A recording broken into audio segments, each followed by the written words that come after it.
Hi guys, so I'm here with my best friend, the intake manifold. So this is actually of a Subaru WRX. No, sorry, STI. It's of a STI actually. It's given by a friend. So this video is actually we're going to teach you about how to do the throttle body cleaning, or what I like to call it, intake system clean.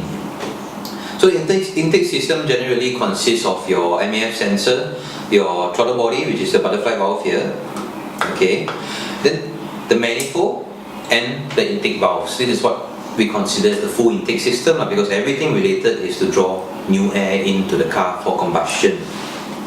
So we've been posed this question by some of the viewers, because there's a lot of people on carousel or at workshops that do throttle body clean, or they call it decarbonization. Usually decarbonization only applies for Volkswagens or direct injection engines, but you can use the term wherever. It's just an atas term. So most people actually do the cheap way. They actually just do the butterfly valve itself, which you just spray foam or any liquid cleaner onto the face of it. You flip it over, you spray the underside, you spray all around as much as you can see with a flashlight, and then you just assume that, oh, okay, it's clean. Typically, even just cleaning the throttle body itself, you should feel an improved response in the car, because the dirt can actually stay at the edges of the butterfly valve. It's not completely sealed. There's a small gap tolerance. This is how it actually holds its own idle. So for the trickle air to go inside to keep idle. So what happens is that if you just clean the face, you're doing one step of the full system. What I feel most disappointed about is that they don't do everything for you. Even I do my own cleaning. I do help my friends with the cleaning as well, to ensure that even the manifold internals are completely clean without removing the manifold. Even the MAF sensor as well. Like some cars, you have an MAF sensor which is before the throttle body. Some cars, the manifold, the MAF sensor is actually on the throttle body, like the Lancer CS3s. So now I'm going to tell you the actual technique to get this done. If you see anyone that's doing this kind of cleaning with the engine off, they are only doing the throttle body. Whatever else that they're doing is actually very, very minor. I dare to tell you that whatever they say is not doing the best job it can actually be. Most products, especially foam-based products, like the ones that I use, which are from Japan, foam-based products, even on the bottle, it's already mentioned that you're supposed to do it with the engine running, because foam can stick to even the upper walls, and gravity takes a while to actually push it down. Okay, the liquid-based one, as a liquid, ends up like this water bottle here. Once you tilt it down, it drops to the side. So what I'm trying to tell you is that when you use the foam base, the engine should actually be running so that it can actually clean the entire surface of the throttle body without needing to even take a cloth or tissue to wipe it clean, wipe with your fingers or whatsoever.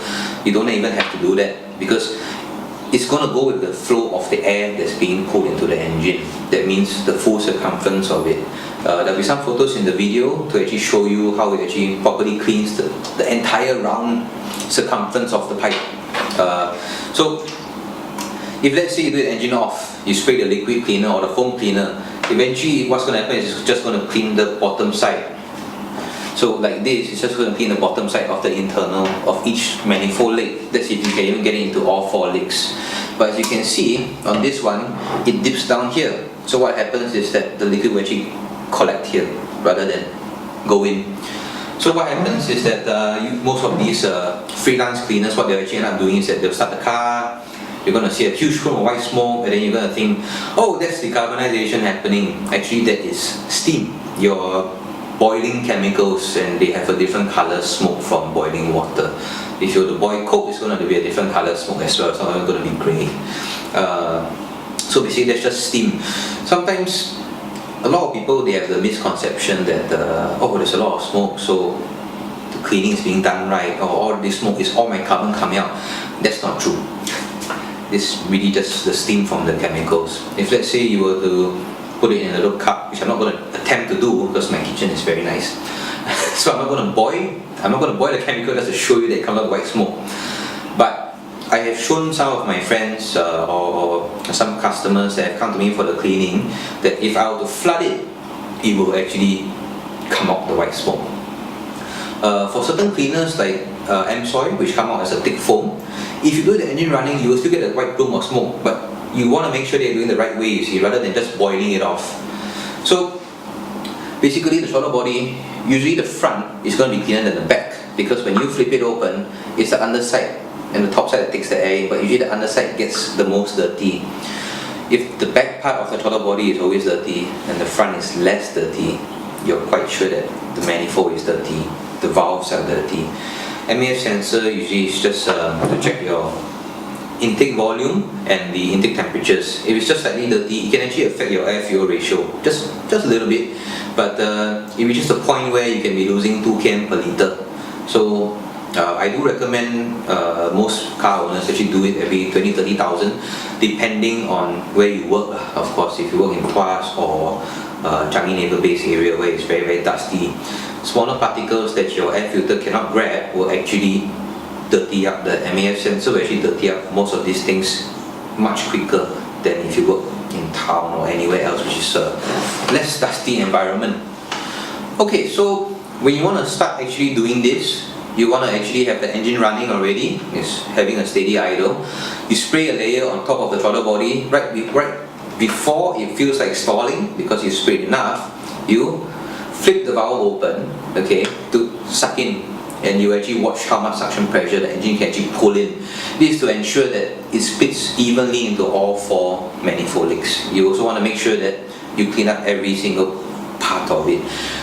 Almost all of the bottles which are using foam cleaners or even liquid cleaners will tell you to use the full bottle. This is because we cannot see how clean it is, but since you're already doing it, just make sure that it's properly clean. We have heard that some freelancers use 1 bottle for 8 cars, 4 to 8 cars. Yeah, I mean, that's how we want to make a profit, but if they're not doing a good job for you, in my opinion, what's the point in paying them? Simple as that. Okay, so you want to make sure that everything is properly cleaned. The cleaner, when it picks up dirt, it does not dilute itself to pick up more dirt. It cannot become fatter. It just flows with whatever the liquid can carry. This is why if let's say you spray here, you bring it down, it goes into the valves, you think it's going to take more, it actually doesn't, because it can only carry that much amount of dirt from the internals. Okay, so certain cars, if you use the e-throttle, you actually need 2 people to do this, because one will be spraying, whereas the other one will actually be throttling, you know. So one of the few tips is that you actually get used to it on your own. I'm not sure how to explain it to you on how to tell the other person how to throttle, but spraying is one of the easier jobs. You usually just go in a rotational area just to make sure that every time it sucks, one area gets a bit more, just to make sure you get even spread rather than just blindly spraying into one certain spot. It's just to ensure that you're tapping onto every single part of the cleanliness. So when it comes to MEF sensor, you don't use those high pressure sprays onto the MEF sensors because the temperature nipples are actually very sensitive. Can be easily bent and they're very, very thin. So you want to do just a couple of spurs onto the actual temperature nipple or to the electronic MEF sensors. Okay, so back to the foam cleaners, you have a few kinds. The kind that I use from Japan, it doesn't exactly smoke out the exhaust pipe so much, but what it does is that if you actually look closely to the exhaust, which we haven't had the chance to actually film, you actually see powders coming out. My opinion is that because the cleaner is a foam, it's liquid based, from foam to liquid, so it's actually wet, but during combustion it's supposed to actually evaporate or burn up. So rather than the dirt actually sticking back onto the surface, it actually can't. Most vehicles have a oil feed pipe which connects to a PCV valve.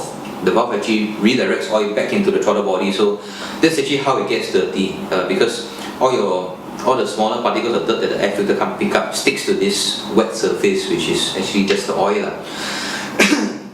So the cleaner actually dries up the oil to the point where it will fly right out of the exhaust like dust. If you've ever attempted this before or seen anyone do it, you can always put your hand at the exhaust pipe, not too close, with a tissue paper, white paper, to see all the dust that comes off of it.